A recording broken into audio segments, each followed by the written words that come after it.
You! The man named Jace said in his high voice. Go! He pointed his pistol from me to the open trap door in the barn floor. A man named Cade stood by the dark hole in the floor, staring at me, bloody hatchet in one hand.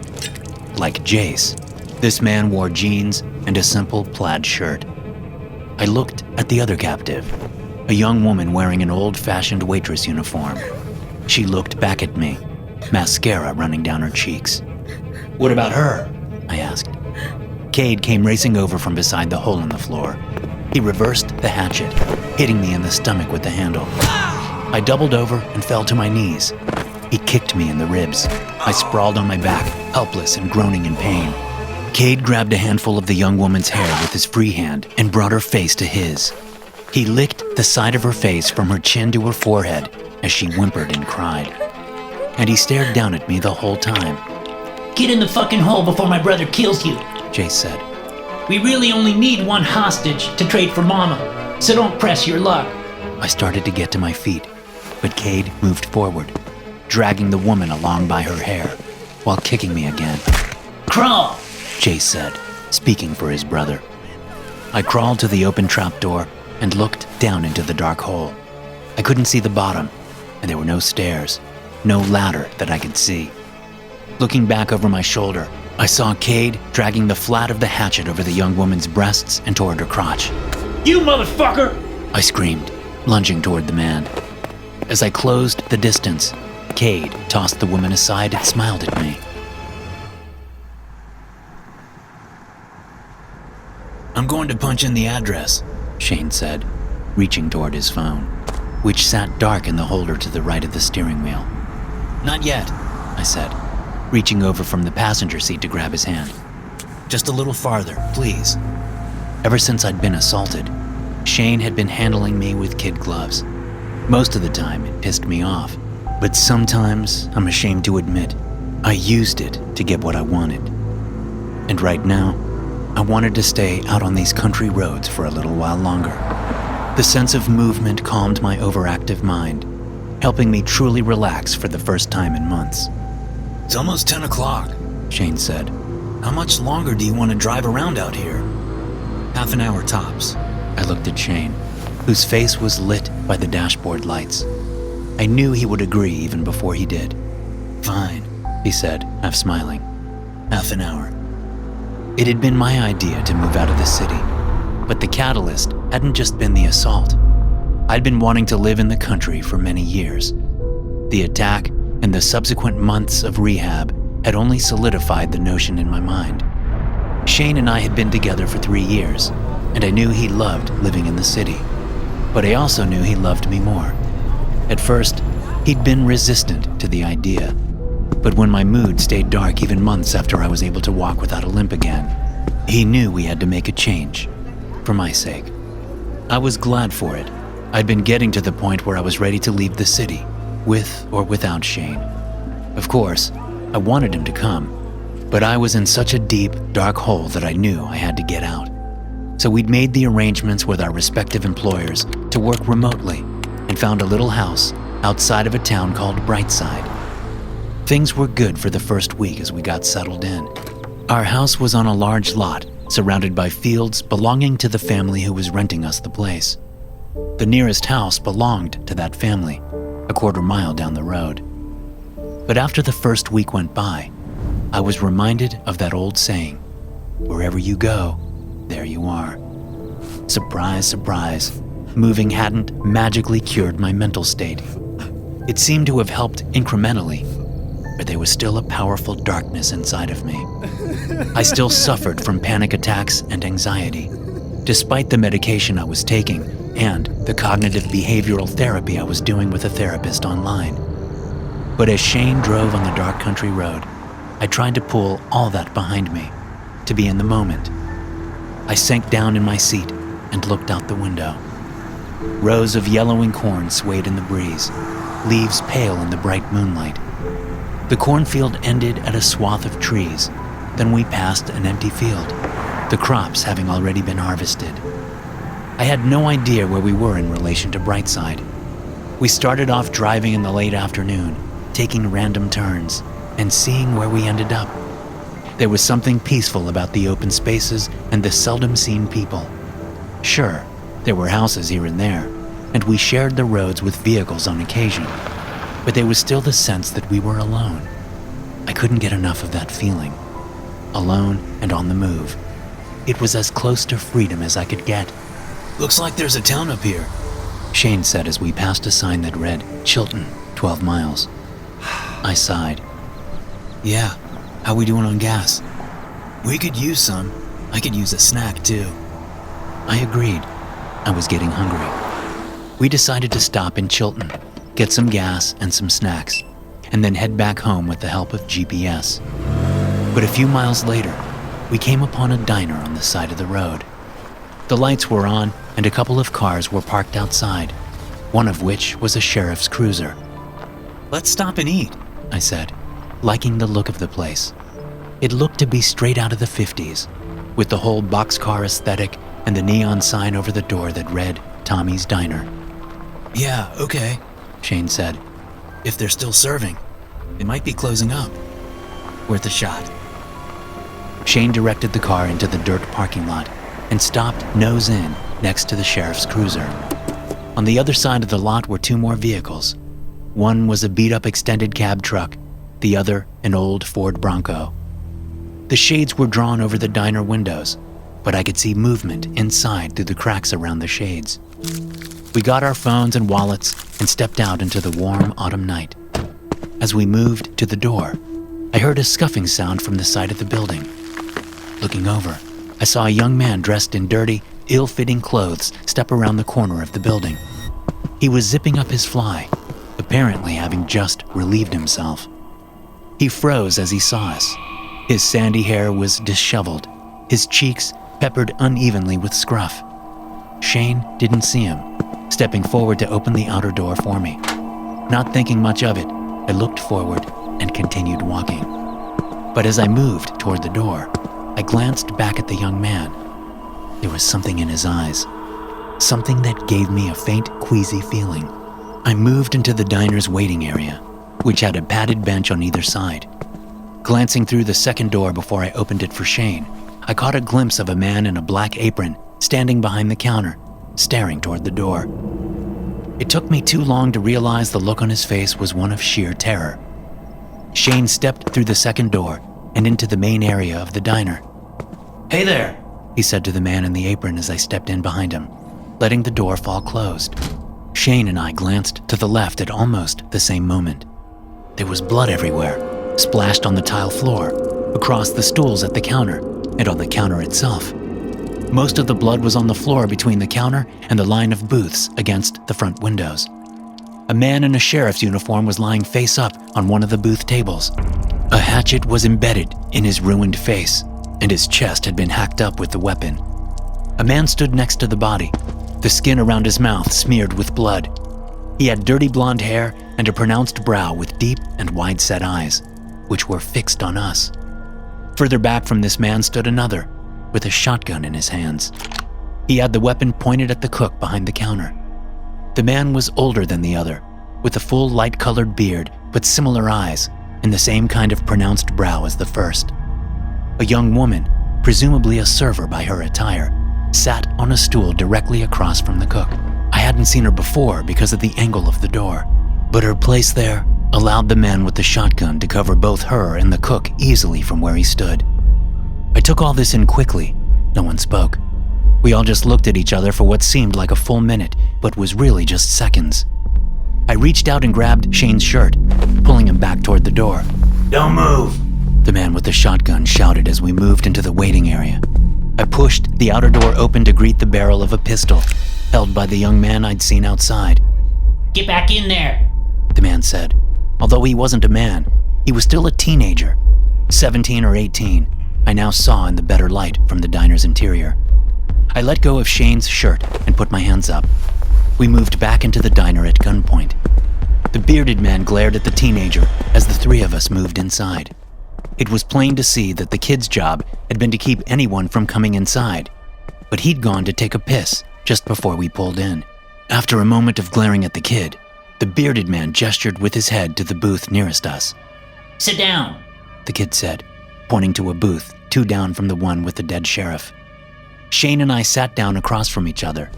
The initial unreal shock of the situation was wearing off. My vision was swimming, my breath going rapid, my heart skipping beats as I slipped into the swirling despair of a panic attack. Hands on the table, the kid said. Flat on the table. I got my hands flat on the table and stared into Shane's eyes, chest heaving. Shane edged his right hand forward, placing it over my left in a gesture of comfort. No touching, the kid yelled. He's having a panic attack, Shane yelled back. Can't you see that? Over Shane's shoulder, I watched as the blood-smeared man reached over and yanked the hatchet out of the sheriff's face.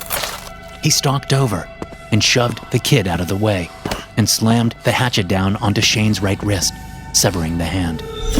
Shane's mouth fell open as he looked down at the injury. Blood pumped out of his wrist. His severed right hand still rested on my left. I was frozen in place, unable to do anything.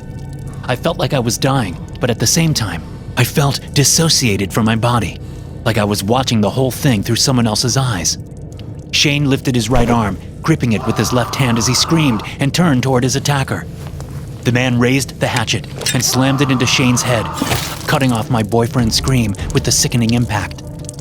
Shane turned his head toward me, hatchet still embedded in his skull. A scream escaped me as Shane looked into my eyes. Blood welled up from around the blade, dripping down his face. The young woman seated at the counter screamed. There was quick movement from behind her as the man in the apron made his move. The man with the shotgun fired, and the blast took the cook's head off before the man had even made it 2 steps toward whatever unknowable goal he had in mind. My scream fell away as the hatchet man stepped over and backhanded the young woman. Her head bounced off the counter, and then she slid off her seat to the floor. The killer yanked the hatchet out of Shane's head and then turned to me, raising it over his head. No, Cade, The bearded man shouted. we'll need them to trade for Mama. Keep them 2 alive. Get him in the truck. The blood-stained man's eyes drilled into me as I looked up at him. A drop of Shane's blood fell from the hatchet and landed on the back of my right hand, which was still flat on the table. My left hand was wet with the blood that had poured from Shane's wrist. Cade lowered the weapon and then yanked me out of the booth with one powerful arm. He dug into my pockets and took my phone and my wallet. The bearded man spat on the dead sheriff before stalking forward and grabbing the unconscious young woman by the collar of her work uniform. He dragged her outside with the kid following behind. Then Cade shoved me out the door after them. They tossed the young woman into the back of the truck and then forced me to climb in and lie down next to her, my head touching a gas canister strapped into the corner. The kid and Cade got in with us, sitting on either side of the truck bed while the bearded man, their father, I was guessing, got into the driver's seat and started the engine. I no longer felt like I was dying as we drove along the road, heading toward the town of Chilton. I felt like I was already dead, like I had somehow died but was still able to see out of my eyes, even though my body's vital functions had stopped. The truck turned off the paved road and onto a dirt one, rocking on old struts as it sped across the poorly maintained road. I stared up from the truck bed. Trees flashed past under the stars. The moon beamed down, almost full. I closed my eyes, knowing I wasn't really dead, but I wished I was. I wanted so badly to be dead so I wouldn't have to put up with the shame of cowardice, so I wouldn't have to deal with the fear and the pain and the uncertainty. I figured I would get my wish soon enough. The smell of animal feces came to me as the truck slowed and then stopped. The engine noise died as the driver killed the ignition and then opened his door. Jace, help your brother take care of these 2. The man said. The younger man, Jace, nodded. Yes, Daddy. He said in a high voice. The young woman was awake now and sobbing softly as they forced us out of the truck bed at gunpoint. I saw her name tag in the moonlight. Her name was Reese. Into the barn. Jace said. I still hadn't heard Cade speak. Maybe he didn't or couldn't, but his expression said it all. He was itching to kill us, just like he'd killed Shane and that policeman back in the diner. He still carried the hatchet, the blood drying in the night air. I glanced around, seeing that we were on some kind of farm. There was a 1-story farmhouse, a small grain silo, and a barn. All 3 structures looked run down and sun-faded, but still a good way from falling apart. Cade opened the barn door while Jace covered us with his pistol. The four of us walked inside. Cade shut the door behind us and flipped on a dim light bulb above the doorway. There were 2 mules in stalls on the right and a horse in one stall on the left. They looked at us with mild interest as we entered. Stay there. Jace said, pointing us to the front right corner of the barn. Cade stalked to the back of the space and moved several bales of hay, uncovering a trap door in the floor. He opened the door, revealing a black maw. You, Jace said, pointing at me with a gun. go. I looked at Reese, remembering how I'd been unable to move my hands from the table even after Shane's right hand had been cut off. The young woman looked back at me, mascara running down her cheeks. What about her? I asked. Cade came racing over from the hole in the floor, reversing the hatchet and hitting me in the stomach with the handle. I doubled over and fell to my knees. He kicked me in the ribs, and I sprawled on my back, helpless and groaning in pain. Cade grabbed a handful of Reese's hair with his free hand and brought her face to his. He licked the side of her face from her chin to her forehead as she whimpered and cried, and he stared down at me the whole time. Get in the fucking hole before my brother kills you. Jace said. We really only need 1 hostage to trade for Mama, so don't press your luck. I started to get to my feet, but Cade moved forward, dragging Reese along by her hair, while kicking me again. Crawl! Jace said, speaking for his brother. I crawled to the open trapdoor and looked down into the dark hole. I couldn't see the bottom, and there were no stairs, no ladder that I could see. Looking back over my shoulder, I saw Cade dragging the flat of the hatchet down Reese's breasts and toward her crotch. You motherfucker! I screamed, thinking more about Shane than Reese in that moment. I jumped to my feet and raced toward Cade, who shoved Reese roughly to the floor before turning to face me. A smile came onto his face as I closed the distance. He easily blocked my roundhouse right and then kicked me between the legs. A spike of pain shot into my stomach, then another one through my chest as he hit me in the sternum with the hatchet handle. Cade shoved me onto my back and knelt on my chest. He worked quickly, stretching my right ear out with one hand and then swinging the hatchet down with the other. I felt the blade separate skin and cartilage as that side of my head turned into a ball of pain.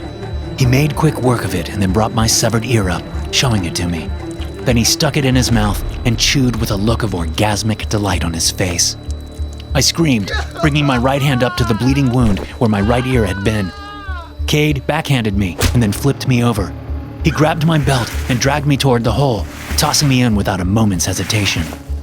I flipped as I fell, landing on my back. The impact knocked the breath out of me. As the door shut, robbing me of what little light there had been, I tried to pull a breath in, but was unable. Through the cracks in the ceiling, I could tell that Cade was moving the hay bales back over the trap door. Finally, I managed to pull a breath in, gulping the air down desperately. Staring up at the darkness above, I fell into a kind of trance state. My body radiated pain. My right ear, or ear canal, as that was the only thing left, roared like a waterfall. Blood traveled down from the wound and soaked my hair. I felt a pure and righteous anger brought on by that pain. It opened inside me slowly at first, trickling into me, changing me incrementally. All the fear and the emotional pain and uncertainty I'd been feeling ever since being attacked on my way home a year earlier now had competition. At first, when Shane had been killed so violently and brutally, those emotions had simply been magnified tenfold. They had overwhelmed me, sending me into a catatonic state. But as I lay in the darkness, the anger I was feeling seemed to grow more powerful, and I realized with something like clarity that I'd never felt angry after those men had attacked me, breaking my leg and fracturing my skull in their homophobic attack. I'd felt despair and dejection and denial. I'd even felt guilty. It was absurd feeling guilty for being who I was, but I'd never felt anger toward those men. Not until I lay in the darkness, pain feeding me, nourishing that anger, that rage. It had all come together later when I replayed the moments before leaving the bar that night. Shane and I had been together, hanging out with his coworkers. I had left early, knowing I had to work in the morning, and I had kissed Shane goodnight just before leaving. Apparently, the 3 men had been in the bar, and they hadn't liked what they'd seen. They followed me out and attacked me as I cut through the park to get to the apartment. I didn't even put up a fight as they closed in. The only thing I did was plead with them before their blows rained down on me. I pleaded with them as they dragged me over to a large stone. They propped my leg up on the stone, and then one of them stomped on it, breaking the limb. After that, all I could do was scream. They might have killed me if someone hadn't seen the attack and called the police. Of course, they were caught and charged with a hate crime. But through the whole thing, I hadn't felt anger. And I should have. I should have been pissed off. I should have wanted revenge. Well, now I did. The pit was little more than a deep hole in the ground under the barn. My eyes had adjusted to the darkness so I could see the dirt sides of the hole. It looked like the pit had been dug with a machine, given the marks on the walls. But I could also see something else. Up at the ceiling on the side opposite the trap door, there was a shallow divot between the ground and the ceiling. It looked like it had been created during a heavy rain, or maybe several heavy rains. The water had flowed under the barn and washed some of the dirt into the pit. And while the divot wasn't big enough for me to fit through, I thought it could be with a little work, if the ground was soft enough for me to dig by hand. After carving out a few small depressions to use as footholds in the wall below the divot, I climbed up and got to work. Holding on with one hand, I pulled at the loose dirt from the divot with the other, letting it fall between my body and the wall as I swept it toward me. Once all the loose dirt was gone, I had to dig my hand into the tough ground to clear away more space. After several minutes of this, my hand was bleeding, but I had enough room to get into the space under the barn floor. I managed to get into the divot with my back to the ground, enabling me to reach up and test the floorboards of the barn with my hands. I found a loose board and managed to get it shoved up enough to get it out of the way so I could work on the one next to it. That one proved harder, but it came loose after a few minutes of working it up and down. After a few more minutes, I got the third one in line loose, and I was able to climb out from under the floor and into the barn. I found myself in the small area behind the pile of hay bales over the trap door.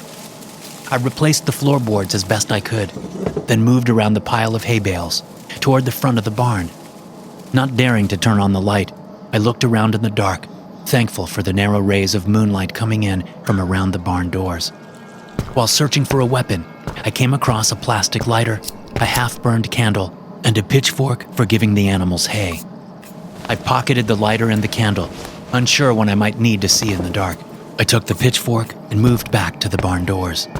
The wound where my ear had been was no longer bleeding profusely, but it wasn't as reliable as my intact ear. After listening for several long moments with my left ear, I opened the door and stepped out into the open.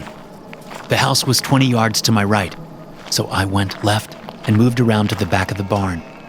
Peering at the side of the house, I watched for movement.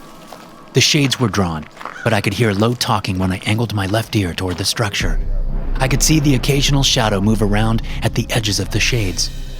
From my spot behind the barn, I spotted a large silver propane tank about 15 feet from the back of the house. I ran to it as fast as I could, sliding down behind it for cover. Poking my head up over the tank, I looked at the back of the house. Still unable to see inside, I knew I had to get closer. I wanted nothing more than to kill Cade, to kill all of them if I could, but I knew I couldn't leave without Reese. I crept up to a window and peered through a narrow crack at the bottom, between the shade and windowsill. The father was in the kitchen, a phone to his ear. He was yelling as he paced back and forth in the grimy room. Aren't you listening to me, you little shit? He screamed. I have hostages. You don't bring my goddamn wife out of that jail and to this house right now, I'll kill them both. There was a pause as he listened to the reply. I don't give a shit about whether you have the authority to do it or not. You have the keys to the cell, don't you? So bring her here. You have 20 minutes before I start slitting throats. He brought the phone down, jabbed it with his thumb, and then slammed it on the table. Empty beer bottles fell to the floor. What'd they say this time, Daddy? Jace said, although I couldn't see him from where I was. They're giving me the runaround, buying time till they can get a SWAT team here to kill us all. They must have found Sheriff McDowell. Pigs hate it when you kill one of theirs. I don't think they'll negotiate with us now. What should we do? The bearded man stared down at the table for a long moment. I guess we ought to run. I don't see no way around it. We won't be able to get your mama. She'll have to do the time for slicing that uppity bitch's face up. What about the hostages? We'll take the girl with us. Let Cade kill the man. Why does Cade always get to do it? Jace complained. I want to kill him. Well, hell, Jace, I don't give a shit. Go on and kill him if you want to. Just hurry up. Tell your brother to stop fooling with that girl. We're leaving in 10 minutes. Yes, Daddy. Jace said. I watched him pass through the kitchen, heading to the side of the house nearest the barn. I moved along on the outside, staying low, still holding the pitchfork. I rounded the back corner of the house and peered through the narrow gap at the bottom of the window. What I saw in that room nearly made me cry out in horror, but I stopped myself before any sound escaped me. Cade straddled Reese on a bed in the bedroom, looking down at her hacked-up body. He was naked and covered in her blood, and he had his hands inside her abdomen, squishing them around like a child playing with mud. The door to the bedroom came open, and Jace stepped in. Ah, shit, Cade. Daddy wanted to keep her alive. Cade didn't seem to notice. He just kept playing with her insides, occasionally pulling a hand out to rub her blood on him. Jace slammed the door. I stared at the gory scene through the gap at the bottom of the window until I heard the front door of the house shut. Suddenly, I came to my senses and ran across to the back of the barn, going around to the other side. I heard Jace's footsteps as he approached the barn door. I waited until I heard him step inside before moving around to the front. The door was open. I stepped carefully onto the wooden floor and followed Jace as he moved to the stacks of hay. I could see that he had the pistol in his back waistband. As I got closer, walking on my tiptoes and in step with him, my shadow, cast by the single bulb above the door, fell over him. I didn't realize this until he rushed forward, reaching back for the pistol as he did so. Acting on instinct, I bolted after him and thrusted the pitchfork just as he was getting turned around. I angled the tines up as I stabbed him, and they tore through the skin of his stomach, traveling up under his ribs as they ripped through his body. Gun in his right hand about halfway to a firing position, he stared down at the tool sticking into his abdomen. He brought the gun up toward me, but I slapped it away before he could get the barrel pointed at me. The weapon clattered across the floor. I pulled the pitchfork out, and blood came rushing out of him. He fell back against the stack of hay bales. The life left his eyes moments later. I darted over and traded the gun for the pitchfork and moved out of the barn.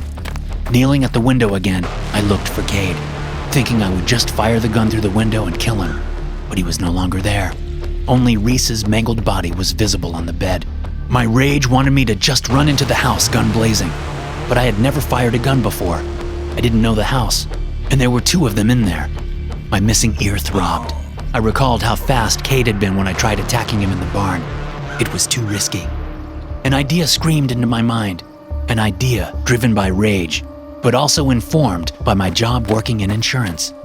I backed away from the house and returned to the barn, and I put my plan into motion. The lighter clicked, and a flame came to life at its top. I moved the flame toward the hay I'd spread out under the propane tank. The gas canister from the back of the truck sat nearby. I'd used it to douse the propane tank, so when I touched the flame to the hay underneath, it produced a whooshing noise as the gas-soaked hay lit on fire. Standing up and backing away, I tossed the lighter aside and pulled the gun out. Then I started around to the front of the house. As an insurance claims assistant, I did research for adjusters who were out in the field surveying damaged property to determine what the payouts should be. My job was to assist these adjusters by gathering the pertinent research they needed to do their jobs. About 2 years earlier, I'd been tasked with doing research after a propane tank storage facility exploded. During my research, I learned that propane expands when it gets hot. Although all propane tanks have pressure relief valves, there is only so much pressure they can release at a time. So if the propane heats faster than the gas can be released, like if there's a fire around the tank, it can cause an explosion. I didn't know exactly how long it would take as I ran around to the front of the house, but I had checked the propane's gauge before getting the hay. The gauge said it was filled to about 75%, so I didn't think it would be long. I knelt behind the truck and peered at the house, gun in my right hand. I could see the glow of the fire reflecting dimly off the trees behind the house. I waited, hoping they wouldn't look out a back window and see, hoping they were too busy gathering what they needed to go on the run. A tongue of flame shot up over the house, the relief valve venting gas straight up, which caught fire as soon as it exited the tank. Sure, they would come running out at any moment. I pointed the gun at the front door, thinking I would just empty the weapon when they came out. A sound like the world tearing apart assaulted my ears as the tank exploded. The property brightened for the briefest of seconds before I closed my eyes and ducked down behind the truck. I heard a cacophony of destruction and felt the shockwave wash over me, rocking the truck on its old struts. Debris rained down around me, coming with the realization I'd underestimated the explosion. I stood up and looked toward the house. The back of the structure was on fire. The windows had all been broken. The front door opened, causing me to tense and bring the pistol up. Cade stumbled out, hatchet in one hand. He was wearing jeans and boots, but no shirt. The skin on the right side of his chest and face was blistered and bloody. His eyes fixed on mine as he walked forward. I put my finger on the trigger, but thought better of firing. He stumbled and fell to his hands and knees, dropping the hatchet. His entire back was covered in third-degree burns. There was a piece of metal sticking out of his back. It looked like a piece of the propane tank. I figured he'd stepped up to one of the back windows and looked out.